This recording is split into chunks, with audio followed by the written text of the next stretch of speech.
produção de unidades pode ser maior com reforma. Diz Mourão. O Mourão ainda diz que o caso do Coab é preocupação de pai e filho. Estas, outras notícias e os meus comentários você acompanha agora no Fato Brasil.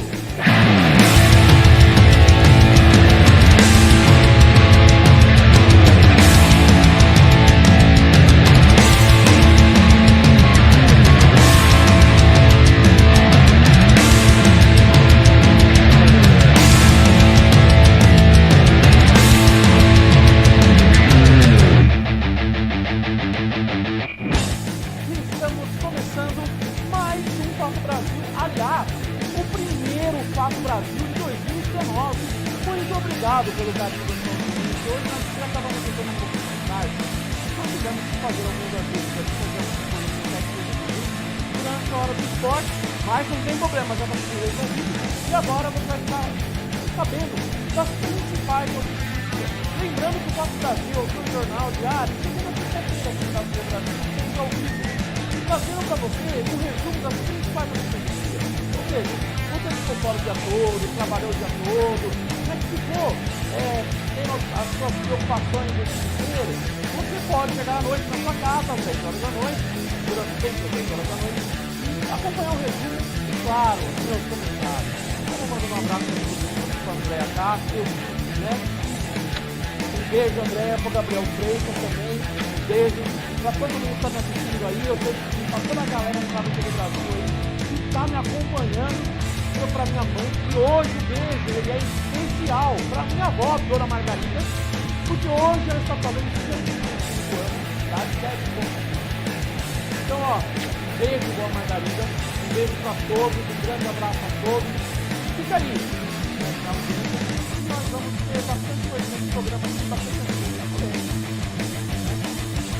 Como é que está sendo o seu outro 2019? Ó, eu vou colocar aí na tela para vocês aí, ó. Acesse aí, ó, facebook.com/WTV Brasil. Aí é a nossa fanpage. Você pode acompanhar a gente pela fanpage e pelo site. Logo também você vai saber em outros canais aí pra gente colocar as coisas em tempo real. O Márcio também tá me mandando um abraço. Desculpa. Márcio, tô com saudade de fazer um churrascão com picanha, maminha, tudo que a gente tem direito, na verdade, de colocar, bater aquele papo gostoso, na verdade. Então, ó, acesse a nossa rede sociais aí, manda seu comentário também aqui. E próximo 30 minutos você vai estar bem informado. E vamos então a nossa primeira notícia de hoje. Pois é. Então eu vou deixar aí na tela por enquanto o Facebook, enquanto eu vou lendo aqui a nossa notícia. A notícia que abre o dia, né? Aliás, né, no ano passado a gente acabou não entrando no ar aqui devido a várias situações aí. Tá melhor agora aí, gente, o áudio? O pessoal reclamou um pouco do áudio aí. Eu vou pedir desculpas, porque é o seguinte, tá um calor, pensa no inferno. É o calor que está dentro desse estúdio, né? Então, por isso que eu peço que você, ó, acesse o nosso site, compartilha, porque a gente precisa de patrocinadores, porque a gente precisa de um ar-condicionado nesse estúdio. Então, porque tá um calor e aí o equipamento também não funciona bem. E então é complicado. Mas agora, ó, eu já liguei o ventilador aqui e Judite, a nossa gatinha de estimação, tá toda aqui, toda largada aqui pertinho, tá aqui do meu ladinho. Né? Eu não vou mostrar agora porque a gente tem outras notícias para colocar, mas vamos para a grande notícia. A grande notícia que abriu o dia hoje foi sobre a viagem do Bolsonaro a Davos. Pois é, em Davos o Bolsonaro ele diz que vai buscar investimentos para o Brasil. Um breve resumo, gente, é que é o seguinte, o presidente Jair Bolsonaro, que quer aproveitar sua participação no Fórum Econômico Mundial em Davos, na Suíça, para atrair investimentos, especialmente o do agronegócio. Abre aspas. Nós queremos mostrar, é nosso interesse especial, que o Brasil tomou medidas para que o mundo restabeleça confiança, que os negócios voltem a florescer entre o Brasil e o mundo, sem viés ideológico, que nós podemos ser um país para investimento, bom para investimentos, em especial para o agronegócio. Nossas commodities mais caras. Queremos ampliar esse tipo de comércio, por isso estamos aqui para mostrar que o Brasil mudou, fecha aspas, declarou o presidente Jair Bolsonaro aos jornalistas, né, através do seu Twitter, direto da Suíça, que a gente não vai colocar o vídeo aqui, porque não achamos necessário.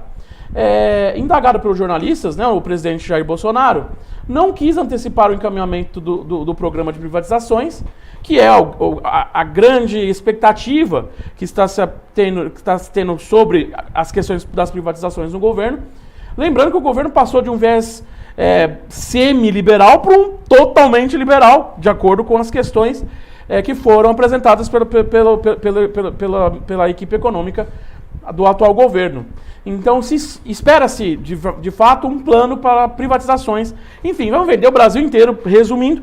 E aí, com tudo isso que a gente tem, fica a expectativa. Então, ele não quis adiantar sobre isso. E ainda disse que, também nessa entrevista para os jornalistas, que o discurso dele, que pode ter até 41 minutos, se não me engano, aproximadamente, vai ser curto. A tendência desde a posse são discursos curtos, né, curtos, grossos, com frases de efeitos e frases populistas. E ele foi lá...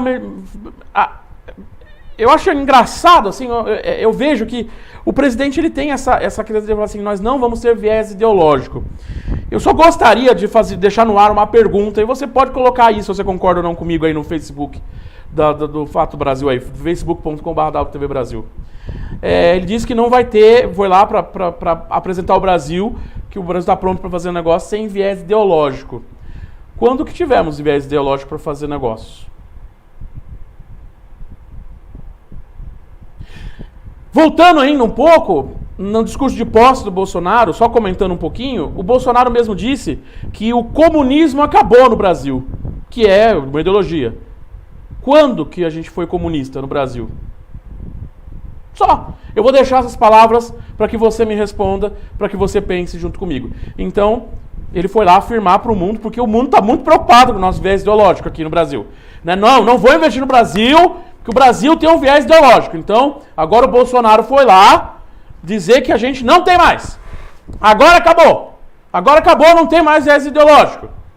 É isso. Até a Judite miou que fez miau, porque não tem mais. Acabou, Judite, não dá mais. A gente não tem mais viés ideológico no Brasil. Então, que bom.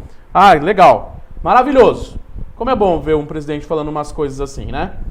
E falando em presidente, como o Bolsonaro está na Suíça, né, na sua primeira viagem oficial como presidente da República, quem ficou no lugar interinamente? O Mourão. O general Mourão. E, de acordo com o Mourão, o tempo de contribuição dos militares pode ser maior com reforma da Previdência. Desde o ano passado, aliás, desde que se inventou esse negócio de reforma da Previdência, desde que aconteceu a queda da Dilma e estão tentando fazer reforma atrás de reforma, o Luiz falou aqui, sem noção. A Marileone falando, boa noite. Marileone, há quanto tempo eu não vejo a Marileone por aqui? Oi, Marileone, tudo bem? Um beijo. E o Luiz falando assim, sem noção. Bem por aí mesmo, Luiz. Então, o que mais se discute é a questão dos militares. Porque nós temos uma reforma da presidência, queria eu que fosse da Previdência, que faz o seguinte, nós temos, se coloca no trabalhador comum, dizendo que o trabalhador comum que vai falir a Previdência. Mas nós temos um monte de militares, viúvas de militares, ganhando milhares de reais aí, e isso não fale. Nós temos milhares de desvios do que seria do INSS, e isso não vai falir nunca. Você que me acompanha sabe muito bem que é balela. Eu já expliquei aqui, até dei toda a explicação, passei matéria. E é o que eu acredito, que é balela esse negócio de que a Previdência está quebrada. Na verdade, ela está em superávit, mas é porque tem interesses comerciais, interesses até escusos para uma reforma da Previdência. Essa que é a verdade. O ponto é que a corrupção no Brasil ela toma tanto dinheiro da máquina que a gente precisa enxugar para poder pegar mais dinheiro da máquina, entendeu? Resumindo, é basicamente isso que acontece. E aí o que acontece? O presidente Moro, em exercício, né, o general Hamilton Mourão, ele afirmou que o tempo de serviços prestados pelos militares na ativa deve aumentar a partir da reforma da Previdência. Questionando se o período de contribuição passaria de 30 anos para 35, Mourão afirmou, em tese é isso aí. Com uma tabela para quem já está no serviço e um tempo de transição. O Mourão conversou com a imprensa na entrada da vice-presidência, onde despacha normalmente permanece, mesmo ocupando a presidência da República em exercício. ele substitui, como eu já te falei, e pela manhã Mourão concedeu uma entrevista à Rádio Gaúcha, em que foi questionado sobre possíveis mudanças na Previdência dos militares. Aí ele falou sobre esse ponto de vista pessoal, que considera que o período de contribuição militar deverá sim aumentar. Sim, eu acredito que assim, numa reforma todo mundo tem que se fazer alguma coisa. Mas vocês sabem o que eu não entendo? De verdade, por que tanta preocupação em fazer uma reforma da Previdência, sendo que a gente não enxuga a máquina pública, a gente não enxuga os gastos dos parlamentares, os gastos dos executivos e o gasto do judiciário? A gente aprovou aí na calada da noite, aí nesse final e começo de ano, o retorno do auxílio e moradia para os juízes. Essas coisas todas ninguém se incomoda. Vai se incomodar com a minha, a sua aposentadoria, que a gente se mata a vida toda aí trabalhando que nem um louco, e é isso que está quebrando o país. Como se a gente não estivesse pagando a nossa contribuição. É isso que eu não entendo, sabe? E como o povo foi lá e colocou essas pessoas, porque o governo Bolsonaro faz parte daquele grupo de pessoas que defende com unhas e dentes que quem está falindo a máquina pública é o pobre que está recebendo o Bolsa Família, é eu e você que estamos trabalhando e pagando o INSS, e a gente é que está falindo o INSS. Eles são dessa linha ideológica. E o que acontece? Não tem viés ideológico no Brasil. Enfim, tem o novo, né? E aí o que acontece? Eles estão tão preocupados com isso e com o que poderia se deixar de gastar, não deixa. Tipo, jantares, essas coisas todas, as regalias. Isso porque eu ainda não vou entrar no assunto dos amigos, parentes, conhecidos, agregados que o novo governo colocou nas repartições públicas. E isso porque a bandeira do novo governo era a mamata acabou. A mamata acabou. Era isso. O Gabriel Freitas falou assim, ó, o Brasil é um país de Zé Polvinho. Ficamos mais preocupados com os vizinhos do que os nossos representantes. Isso é verdade. Tem gente que tá aqui louco com o que tá acontecendo na Venezuela e não tá olhando pro próprio bumbum aqui no Brasil. É claro que o que tá acontecendo na Venezuela é complicado e nessa semana eu ainda vou falar sobre isso. Mas, gente, é bem isso aí mesmo, entendeu? É bem isso aí mesmo. E outra, a gente cobra a gente colocou um governo que se diz tão sem corrupção e olha os escândalos que nós estamos vendo aí. Escândalos que estão sendo, assim, minimizados e tal. Mas, enfim, vamos continuar o nosso programa de hoje. Manda aí a sua mensagem, ó. Eu tô deixando na tela aí o nosso Facebook porque eu quero ouvir a sua opinião. Ó, o Leandro Santana, um abraço, Leandro. Obrigado pelo carinho da sua audiência. É uma vergonha essa história da Previdência sem cobrança de quem está devendo. E sem incluir todas as classes fica impossível comprar ideia. É verdade, Leandro. Só os bancos devem bilhões ao INSS. E ninguém cobra. Por quê? Vamos cobrar banco? Meu Deus do céu. Se cobrar o banco... E ainda tem gente que vem falar que o Brasil era comunista. Sendo praticamente mandado por banqueiro. Em todos os governos, desde a redemocratização. E ainda tem a coragem de falar que a gente era comunista até agora, até 31 de dezembro. Sabe? Eu acho que eu perdi a aula de história, não é possível. Gente, alguém aqui da produção me auxilia aqui, porque eu não consigo entender. Como que a gente só dá lucro para banqueiro e para político de antes até da redemocratização, quando nós somos comunistas? Gostaria de entender. Enfim, deixa isso quieto. Já pra lá, daqui a pouco vão me chamar de petralha de novo, né? E ainda tem gente que vem falar que a culpa é do PT ainda, né? Mas isso também é outra questão. Mas manda a sua opinião aí que eu quero ver. Vamos para a próxima notícia, então. Em Goiás, o estado de Goiás decretou calamidade financeira nas contas públicas. Pois é. E na semana passada, trazendo essa lembrança, para quem não ficou sabendo, o Mato Grosso também tomou a mesma medida. Então o governador de Goiás, o Ronaldo Caiado, que é do Democratas, decretou hoje o estado de calamidade financeira por pelo menos 6 meses. A medida será encaminhada à Assembleia Legislativa do Estado, onde precisa ser aprovada. Durante o estado de calamidade financeira, vale lembrar que o governo poderá renegociar contratos com fornecedores e suspender serviços não essenciais. Segundo o decreto, o prazo de 6 meses pode ser prorrogado caso haja necessidade. Assim que o decreto for aprovado, o secretário de Estado de Gestão e Planejamento de Goiás terá mais liberdade para remanejar recursos e adotar as medidas consideradas necessárias para reequilibrar as contas estaduais. Tá vendo?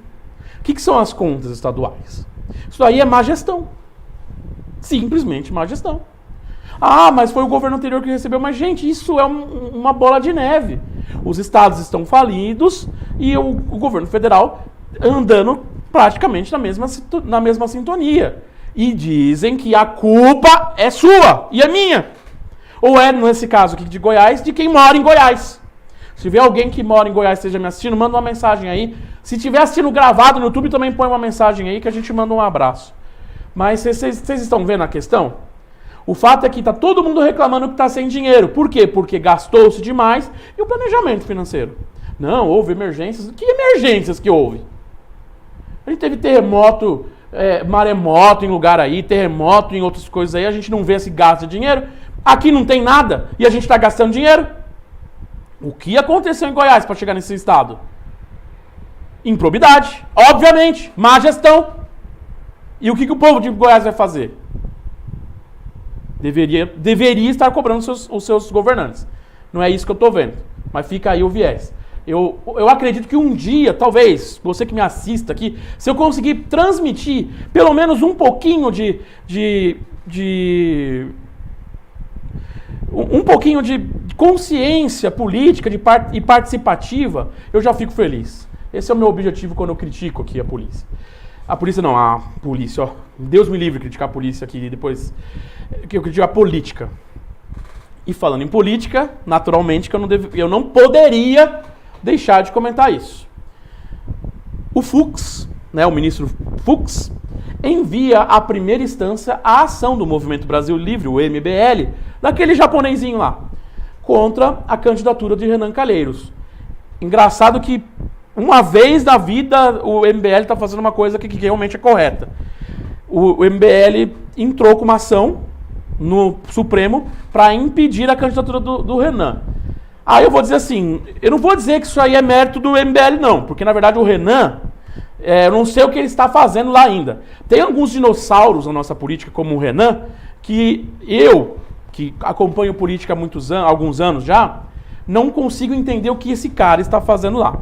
Então o ministro Luiz Fux, o vice-presidente do Supremo Tribunal Federal, decidiu remeter à Justiça Federal a ação do Movimento Brasil Livre contra a candidatura do Renan Calheiros, do MDB de Alagoas, à presidência do Senado Federal. A decisão, na prática, dá poder à Justiça de primeira instância para barrar a candidatura do Renan. Ainda não há informações sobre qual juiz será responsável e tudo mais. Na última quarta-feira, o coordenador nacional do MBL, o Rubens Alberto Gatti Nunes, apresentou essa ação no MBL. E essa ação do MBL cita investigações abertas pelo Supremo para apurar suspeitas contra o senador. Vale lembrar que o senador ele não é réu em nenhuma ação, mas ele é suspeito. E como tem essa questão legal, uma coisa é o que a lei diz, outra coisa é botar em prática, é ter prova, é o direito, não sei mais o que, então entraram com essa questão. O senador de Alagoas ele é apontado como um dos principais candidatos a conquistar o cargo, que será disputado em eleição por voto secreto no dia 1º de fevereiro. Os favoritismos de Renan têm desagradado os apoiadores do presidente Jair Bolsonaro, que vem em Renan um possível opositor às medidas do governo. O Renan é uma coisa incrível, né? Porque o Renan, ele vai comendo pelas beiradas, mas ele tá em todos. Já perceberam isso? Desde lá de trás, o Renan tá em tudo. O Renan é aquele cara, sabe aquela pessoa assim que pode ter festa de onde tiver? O Renan tá. Amanhã tem festa, o Renan tá. Na semana que vem, a festa é do pessoal que não gosta do pessoal da festa dessa semana, mas o Renan também dá um jeitinho de tá. Entendeu? O Renan é o papa festa, ele tá sempre.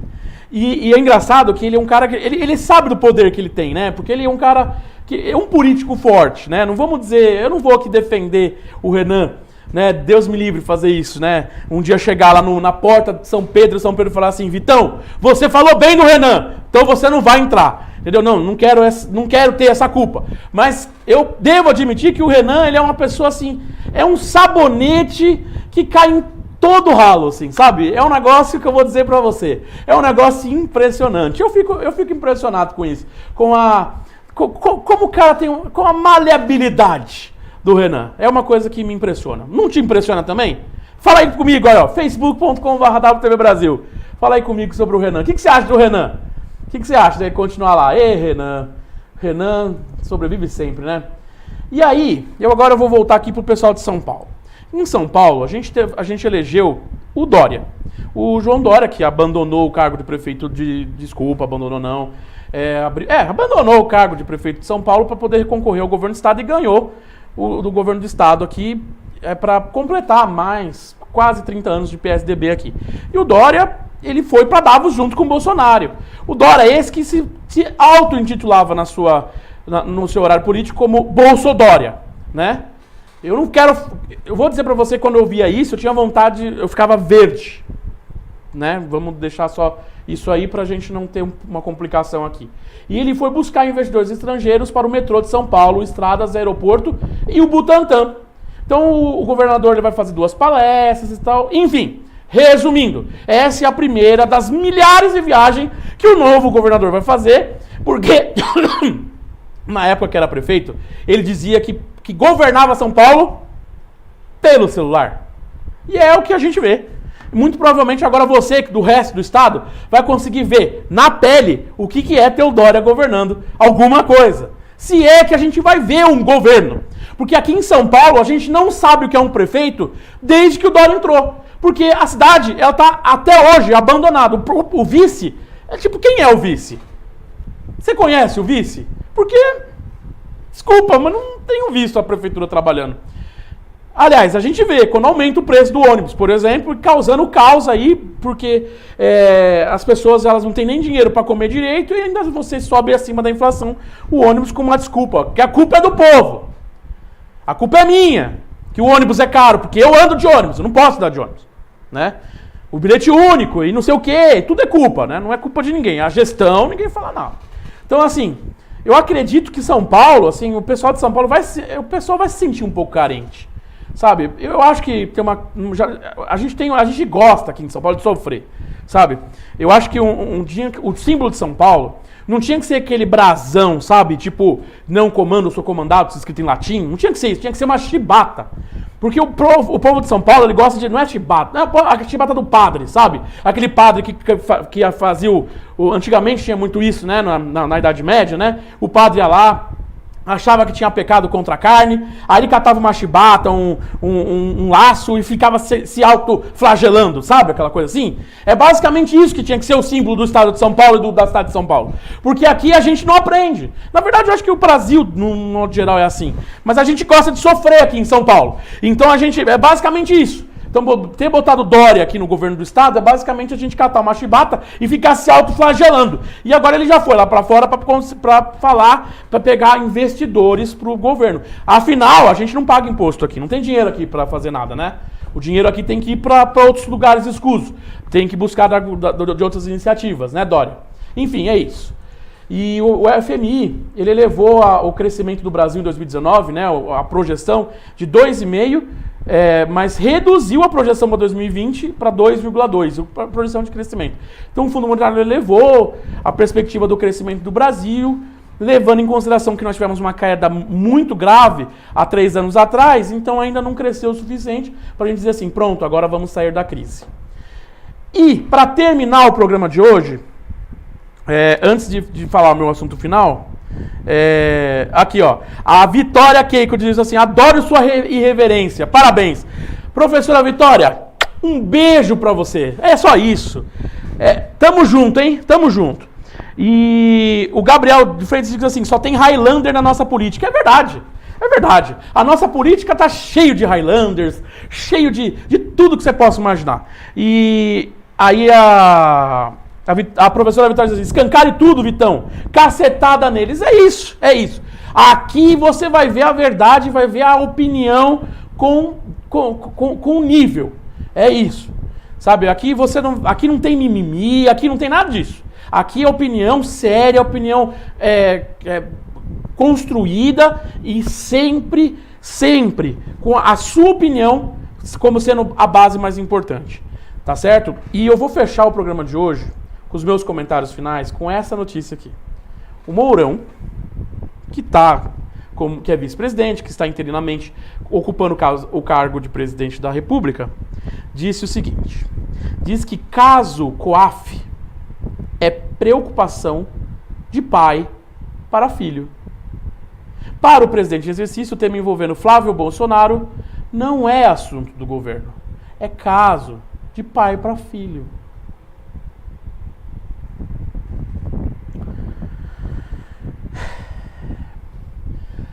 Sabe quando você... isso aqui é só enunciado, isso aqui está na Folha, tá, gente? Só para... O presidente interino afirmou que as investigações que envolvem o senador eleito do Rio de Janeiro, Flávio Bolsonaro, não afetam o governo e podem ser preocupações apenas de pai para filho. Segundo Mourão, que assumiu o Palácio do Planalto com a viagem de Jair Bolsonaro, na Suíça o tema não é um assunto do governo. Tal.